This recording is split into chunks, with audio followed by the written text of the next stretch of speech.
Volcanic eruption. The United States now has a new volcanic eruption. Late on the evening of March 27, while many eyes were tuned in to observe Iceland's latest eruption, an unexpected volcanic eruption occurred at another volcano in a similarly cold climate. This occurred in the United States' Aleutian Islands, where at 7:36 p.m. local time on a populated island, an explosion was detected at the Atka volcano. The aforementioned explosion marked an 11-second-long phreatic eruption as recorded by nearby sensors that produced a plume of gases and likely minor ash which rose above the Koravan Cone summit crater. Phreatic eruptions are essentially the volcanic equivalent of a steam explosion which do not eject any lava. They still can be destructive and large in size, but this latest eruption was neither of these. Due to the eruption's small size, likely rating on the Volcanic Explosivity Index as a 1, the small town of Atka, centered 12 miles to the south, did not experience any adverse effects. As a result of what may have been only a one-off explosion, the alert level of the Atka earthquake volcano was raised from green to yellow.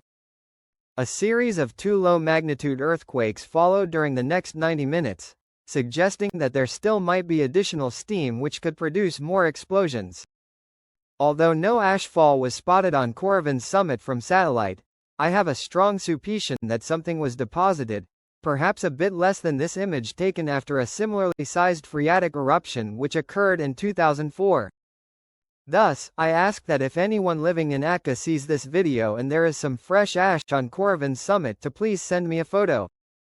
For context, the Atka volcanic complex doesn't merely consist of one central stratovolcano, which much like the Three Sisters in Oregon instead consists of multiple separate stratovolcanoes.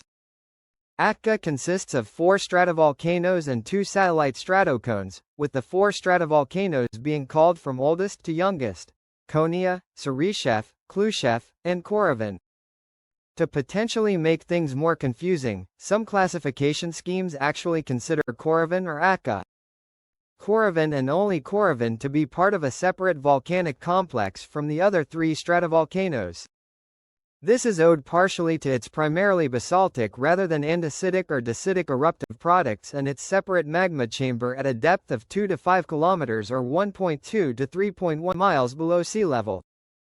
This means that depending on the classification scheme used, either Koravan or Atka just produced a volcanic eruption. In historic times, 17 eruptions have been observed. 3 from Klushev, which last erupted in 1995, and 14 from Koravan. Both of these volcanic cones have large geothermal fields on their flanks, with 11 known centers of activity including hot springs, carbon dioxide gas seeps, and fumaroles. The vast majority of historical eruptions were phreatic, like what just occurred, where groundwater related to its vast geothermal system seeped into its magma conduit and was heated to such an extent that 1 or more explosions occurred.